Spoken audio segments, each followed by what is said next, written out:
My mother-in-law is so terrible that I'm considering breaking up with my boyfriend. Disclaimer, this is not my story time. I said me on Instagram. My mother-in-law has done everything in her power to separate my boyfriend and I. And though she doesn't admit it, she loves it. When my boyfriend and I started dating, we were both really happy, really loving and affectionate. We love to spend time with each other. So our relationship is really well-rounded. In fact, my boyfriend comes to my apartment every single day. Without me asking him, he always just wants to spend time with me. After 3 weeks of dating, we decided we'd meet each other's parents. Even though he was incredibly nervous to meet my parents, they went out of their way to make him feel at home. My parents had invited us over for dinner, and they literally made his favorite foods and even bought his favorite dessert. Needless to say, my parents loved him and he loved my parents. The following week, we met his parents. It went okay, I guess. His parents wanted to take us out to dinner, which was nice. His dad was super charismatic, funny, and made a lot of conversation. His mom hugged me and kissed me, so I thought she was okay. But throughout the dinner, she would kind of look at me and not really say anything. Basically, she only responded when my boyfriend talked. Obviously, I didn't want to make a big deal out of it, so I didn't tell my boyfriend anything.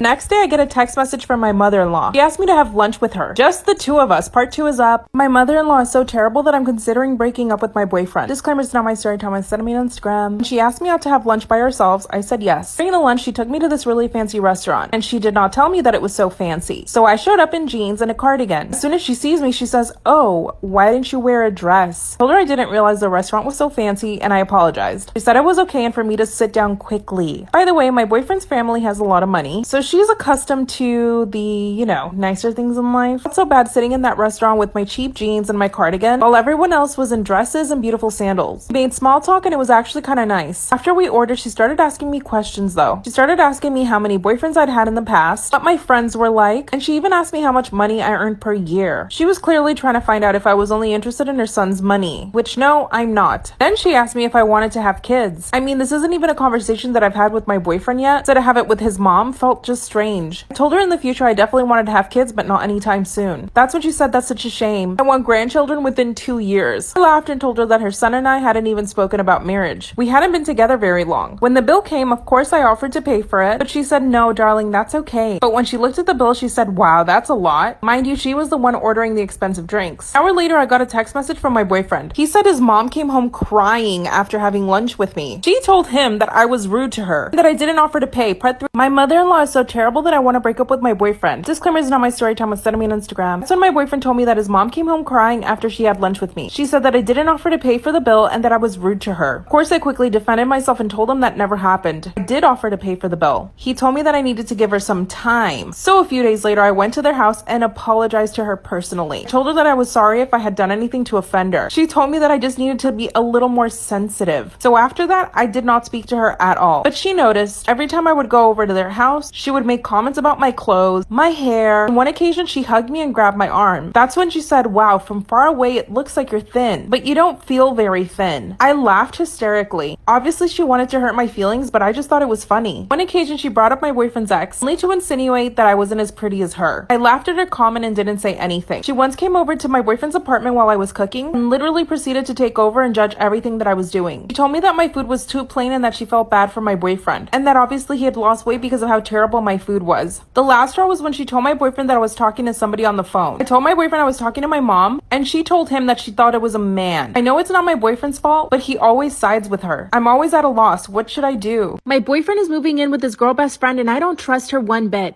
Disclaimer, this is not my story time. It's sending me on Instagram. My boyfriend and I have been together for almost a year. When I met him, he already had a very big group of best friends. One of them was this girl. There's actually another girl in the group, but my boyfriend and this particular girl, let's call her Lacey. Lacey is completely obsessed with my boyfriend. I tell him all the time, but he doesn't want to listen to me. She goes out of her way to spend time with him, and she'll do girlfriend things for him. Sometimes she'll call him and say, "I cooked us dinner, come over to my apartment." She even goes to his apartment and helps him do laundry. Let me go back though. When we started dating, he asked me not to be uncomfortable and that him and her were only good friends. But as soon as I saw them with each other, it was visible that she was in love with him. When he first brought me around to meet his friends, she was super territorial. She would sit next to him and even sat on his lap in front of me. And this made my boyfriend uncomfortable. He asked her to sit on a chair instead of his lap. After that, I asked him if he had feelings for her and he said no. He said he's only ever seen her as a sister, that the thought of hooking up with her makes him want to vomit. Lacey reached out to me and asked me to have lunch with her. Throughout the whole lunch, all she talked about was my boyfriend, and how amazing he is, and how only a good girl deserves him. Part 2 is up.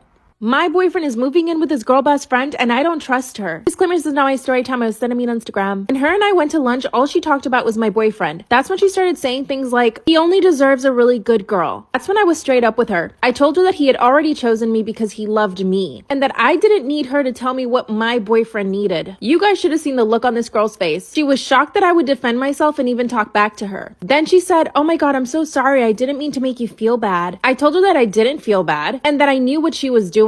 She was basically trying to intimidate me and make me feel that I wasn't good enough for my boyfriend. She denied it and started apologizing, but at least I made it clear to her that I was not stupid and that she was not going to walk all over me like she probably did with all of his exes. By the way, one of his past girlfriends actually broke up with her because of this girl. I mean, Lacey. Found this out through one of the other friends. They told me that I needed to be careful with her. That's why I was prepared to go to lunch with her. Guess what happened though? I called my boyfriend to say hi to him and that's when he starts yelling at me. He said Lacey called him to tell him that I had attacked her at lunch, that I basically threatened her. I explained to him what happened from my point of view, and he said that she was probably just overreacting. But it was her word against mine. Part 3 is up. My boyfriend is moving in with his girl best friend and I do not trust her. Disclaimer, this is not my story time. Send me on Instagram. After Lacey told my boyfriend that I had attacked her and threatened her, he told me to keep my distance. So I did. But that meant that he would hang out with her without me. I found this completely unacceptable. That's when I told my boyfriend that she was manipulative, that she had clearly planned everything out so that he and her could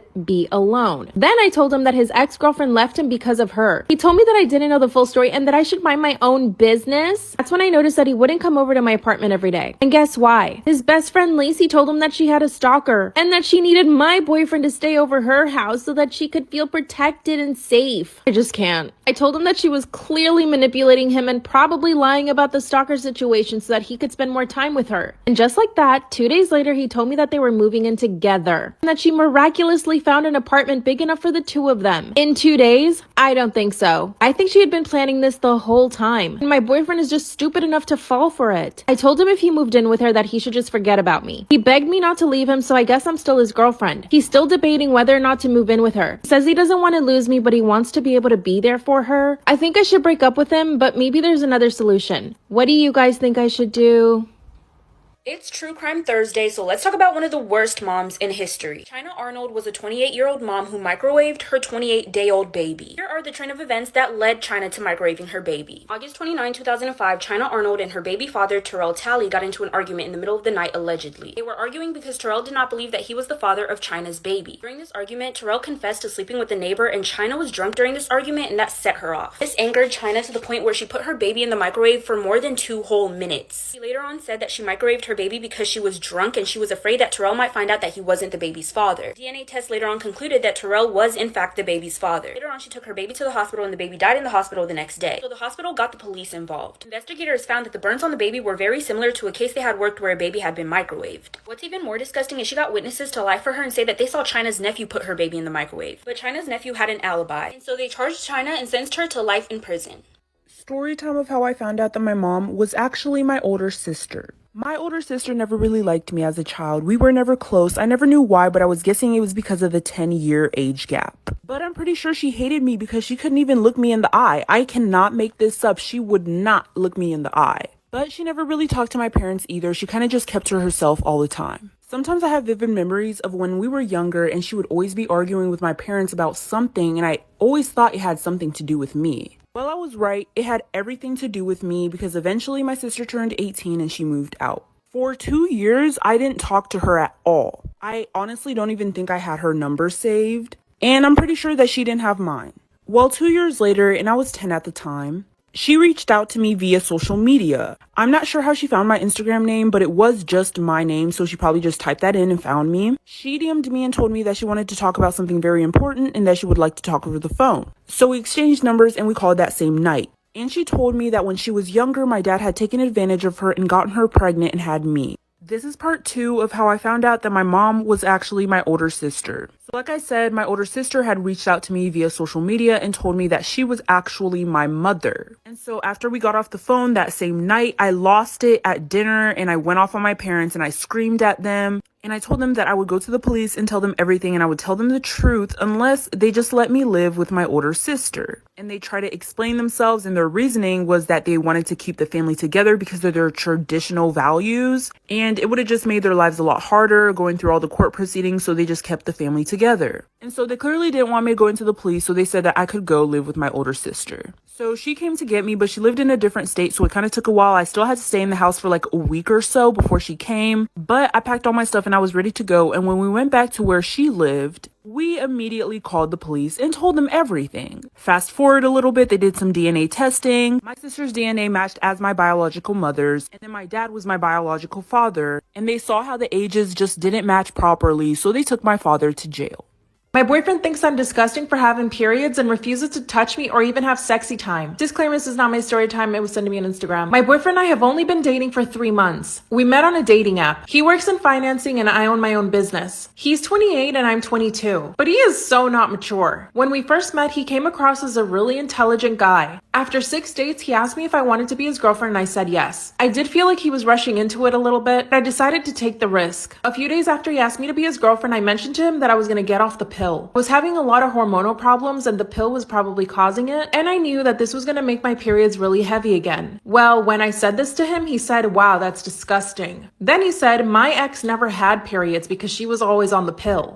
Isn't that impossible? He was just lying to make me feel bad. And I literally sat there in the restaurant explaining to him why periods happen and why they are important. By the end of the conversation, he said it was still gross and that he wouldn't want to touch me when I was on it in case he got blood on him. Then he brought up his ex again. He said that she was always so clean. I got up from the table and I walked away. Part 2 is up. My boyfriend told me I'm disgusting for getting my period and he refuses to touch me. Disclaimer, this is not my story time. It's me on Instagram. The following day, he called me and asked me if I still had my period. I told him no, and he said, "Okay, then I can come over." When he came over to my apartment, I asked him what was his problem with periods. He told me that it was disgusting and that women should try to get rid of them. Then he started insisting on me taking the pill again so that I could stop having periods. I told him he had no right over my body and that I would do whatever I wanted. He ended up going home and we didn't speak for a few days. He finally calls me and tells me that he's sorry for calling me disgusting. But this time I actually had my period. So when he came over, I wanted to test him. I kissed him and told him that I wanted to do it. Then he said, "Okay." I told him I had to go to the bathroom to remove my pad. Then he said, "Are you for real? That's so gross. Why would you invite me over knowing that you have your period?" Then he said that he wouldn't come near me with a 10-foot pole. Yeah, this 28-year-old man said that. Then he told me that I probably smell really bad down there and that I should probably go take a shower right away. I didn't even know what to say to him. I opened my front door and I stood there. And he left. An hour later, he posts on his story that he's at a club with his friends. Part 3 is up. My boyfriend says that I'm disgusting for getting periods and he refuses to touch me. Disclaimer, this is not my story time. I sent me on Instagram. He posted a story that he was at a club. I decided to give him the benefit of the doubt, so I didn't ask him anything. A few hours later, I check his story again and he's partying with all these random girls at the club. I asked him who they were and he said they were just girls that he met at the club. I was so angry I just turned off my phone. At 2 in the morning, he shows up to my apartment drunk. He actually apologized but ended up falling asleep on my couch. The next day, I thanked him for apologizing and he said, "What apology?" I said, "You came over last night and apologized." He said, "No, I didn't. I would never have done that. I still think your periods are gross." I started to cry and he told me that I was overreacting. For the past 3 months, it's been like this. Every time I'm on my period, he refuses to even hang out with me. I told him a few weeks ago that I needed him to change because I needed his support when I had my period. He told me that he just couldn't do it. So I took to Instagram and got in contact with his ex. And I asked her if it was really true that she never got periods. She told me no, that it wasn't true and that he was just disgusted with periods in general. She told me that I shouldn't take it personally and that he also made her life a living hell whenever she got her period. Then she told me that he cheated on her several times when she had her period. Apparently it was just like a hall pass for him. So now I'm thinking about breaking up with him. When I'm not on my periods, we have a great time. But I want someone who will love me and support me no matter what. What should I do? This story time is how I found out my toxic ex-best friend pretended to be a guy so she could date me. In other words, I was catfish. So back in February when the coronavirus first started out, everyone had to stay home. My best friend at the time, which we're calling Tina, older brother, had caught the virus, and I felt bad for the family because they could also be infected.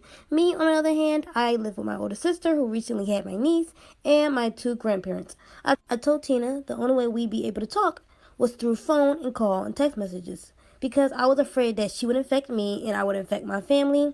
As weeks go by, she tells me that she misses me, and of course I miss her also. At one point, she starts to get jealous because I start texting other people, and from there, I started to distance myself, but not purposely.